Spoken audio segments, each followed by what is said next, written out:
Hello and welcome to WhatKeepsYouAwake.tv. It's time again to dive into the hustles, the hurdles, and the highs that keep small business leaders up at night. I'm your host, David Hooser, and I'm again excited to welcome today's guest, Zach Haptonstall. Thanks, David. Excited to be here. And let's talk a little bit more. We talked earlier about Rise48 Equity and all the things that are going on. There's a lot happening this weekend in the U.S. in general. Yeah. Namely, this recent passage of Trump's big, beautiful bill. And having you here, it's a great opportunity to maybe analyze the impacts from a real estate investment standpoint. Yep. That bill will have on investors in our audience. So. Yeah. No, thanks, David. So, it is official, right? As of last week, it was a lot of speculation. Would it get passed? The one big, beautiful bill is finally an official thing. And so I think, for our investors in the real estate space, the biggest component of it, which has been speculated on for about a year now, is will we bring back 100% bonus depreciation? Okay. And so what that means is that whenever investors invest in these large commercial properties, David, they are basically like an owner in these properties. Right. And we issue them what's called a K-1, which is kind of like the ownership tax equivalent of a W-2. And these big properties, they get what are called depreciation benefits because the IRS has always wanted to incentivize people to provide housing. And so in Trump's first administration, he implemented what is called bonus depreciation or 100% bonus depreciation, where you can basically take the bulk of the depreciation benefits as an investor in the first year if you qualify as what's called a real estate professional. And so from that first administration legislation, that was actually stepping down and sunsetting. Okay, so it went from like 100% to 80% to 60%. This year was going to be 40%.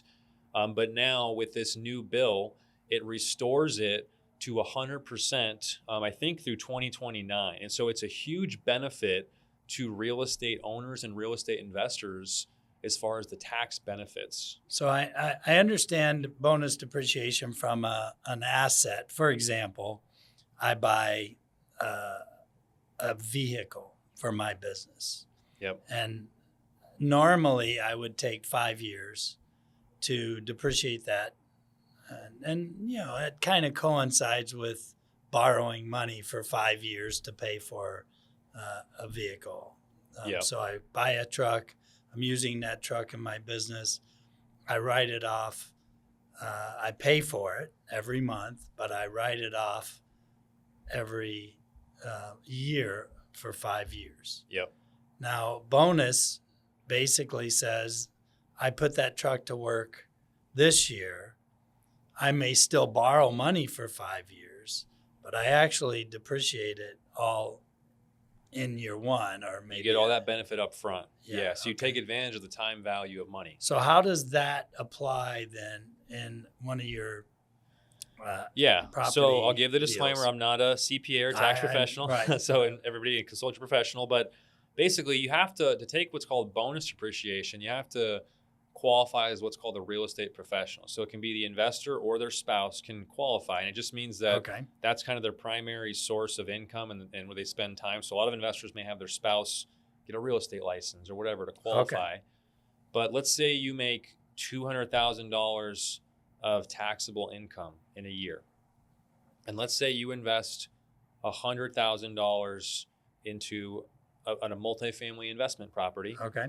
And because of this increased depreciation, maybe you get 50% depreciation on that 100,000 or 50,000. 50,000. So now you can actually apply that 50,000 depreciation against your taxable income. So instead of paying taxes on $200,000, you're paying taxes on $150,000. Okay, it's a big help. And so it's a big benefit for investors to really offset that active income. Another big benefit, David, of that bill is that it basically did what some people call the SALT tax reduction. People may have heard of that, where it basically increased the cap on what people can deduct from their state taxes. So like in some of these high tax states like California, Illinois, New York, previously the cap was that they could only deduct up to $10,000, right? And now it's $40,000. So it quadrupled that, which is another, big tax savings. And then another thing is, it's not really new, David, but it's good that it was preserved, is that it preserved the 1031 exchange. Because some people forget that in 2021, when the Biden administration came into office, they proposed a bill to try to eliminate the 1031 exchange. And it was either Congress or the Senate shot it down. Right? Because the 1031 exchange has been around for decades, and it's a very, it's a bipartisan friendly type, because there's Democrats and Republicans that like the 1031 exchange.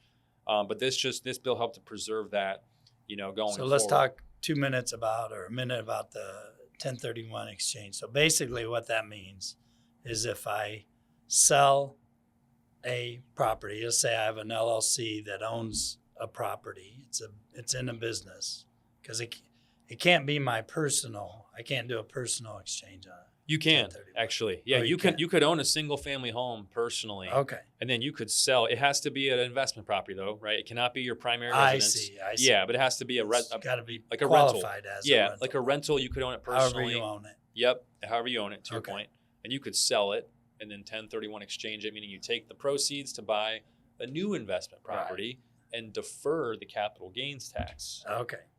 So that's an important thing. So it had not been removed. It hadn't been removed. There's just always different people that are trying to, eliminate stuff, and so they preserve that.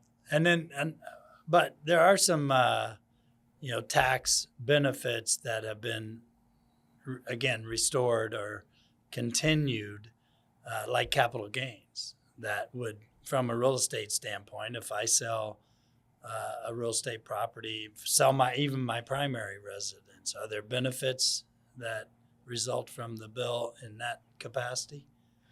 Yeah, so I believe they kept in those previous policies, which is if you are a single individual and you've owned your primary residence and lived in it for 2 out of the last 5 years, you can sell it and you have no capital gains tax up to $250,000. Right. And if you're married, it's $500,000.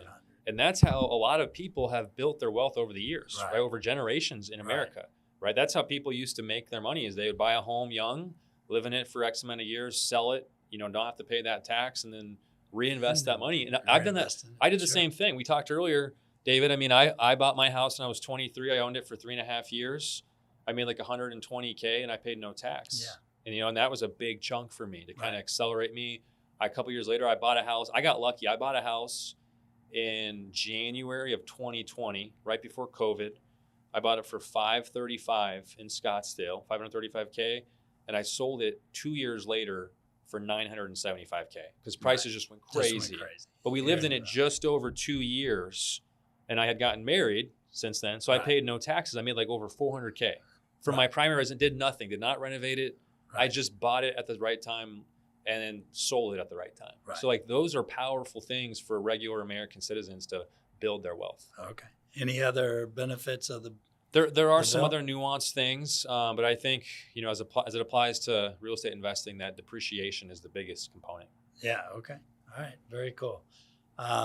Anything else you'd like to close with on this second version of I don't think so, other than I think that, real estate's been challenging the last few years with interest rates, all the new supply of housing. We feel like we have an optimistic outlook the next 24, 36 months because of interest rates. Okay. There's actually a shortage of supply of housing across the country because there hasn't been a lot of building the last few years in the primary markets. And so, we think now is a good time, and we're actively trying to find good deals. Okay.